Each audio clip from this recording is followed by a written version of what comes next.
શિયાળાની ઋતુને લઈ અને રાજ્યભરની અંદર છેલ્લા 4 થી 5 દિવસની અંદર તાપમાનનો જે પારો છે ખૂબ જ નીચે ગગડ્યો છે અને રાજકોટની જ વાત કરવામાં આવે તો આજે લગભગ રાત્રિના લઘુત્તમ તાપમાન 9.7 ડિગ્રી જેટલું નોંધાયું હતું. એટલે રેકોર્ડ બ્રેક આ તાપમાનની અંદર અમને અનેક વાલીઓ અને વિદ્યાર્થીઓના ફોન આવ્યા છે કે જ્યારે અમારા બાળકને સવારે સ્કૂલનો ટાઈમ 7 વાગ્યાનો હોય ને રાજકોટની મોટાભાગની શાળાઓનો સમય સવારે 7 વાગ્યાનો, એટલે સ્વાભાવિકપણે પોતાના બાળકને 6 વાગે જગાડી અને તૈયાર કરવો પડે, નવડાવવો પડે, બાઇક લઈને સ્કૂલ મૂકવા જવો પડે. ત્યારે આવી કડકડતી ઠંડીમાં નવયુવાન કે કોઈ મોટી ઉંમરનો વ્યક્તિ ઠંડી સ્વેટર કે જેકેટ પહેર્યા તેમ છતાંય સહન નથી થતી. તો આવા નાના ભૂલકાઓ જે 3 વર્ષ અને થી 10 વર્ષ સુધીના હોય આવી ઠંડી કઈ રીતના સહન કરી શકે?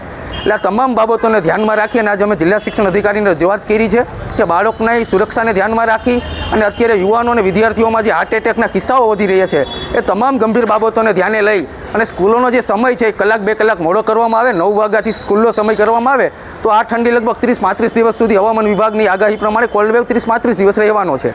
અને આજે નલિયાની અંદર 5 ડિગ્રી જેટલું રેકોર્ડ બ્રેક તાપમાન નોંધાયું છે અને આ રાજકોટની અંદર આવી કડકડતી ઠંડી પડવાની આગાહી કરવામાં આવી છે. વિદ્યાર્થીઓની સુરક્ષાને લઈને આજે જિલ્લા શિક્ષણ અધિકારી સાહેબને રજૂઆત કરી છે અને શાળા સંચાલક મંડળની અમે આજે રજૂઆત કરવાના છે કે માનવતાની રૂહે નાના જે ભૂલકાઓ છે એ વર્ગખંડોની અંદર ધ્રુજતા પહોંચે છે. પોતે સ્કૂલની અંદર ટ્રાન્સપોર્ટેશન કરે છે તો વાલીઓ અમને ફરિયાદ કરે કે અમારો વિદ્યાર્થી માંદો પડી રહ્યા છે. ઘણા લોકો વાલીઓ પોતાના બાળકને ઠંડીને કારણે બાળક સ્કૂલે જવાનું ટાળી દે છે. એટલે આવી તમામ બાબતોને લઈને રજૂઆત કરી છે અને આવનારા સમયની અંદર જરૂર પડશે તો અમે રાજ્ય સરકારના કેબિનેટ મિનિસ્ટર શિક્ષણ મંત્રીને રજૂઆત કરવાના છે.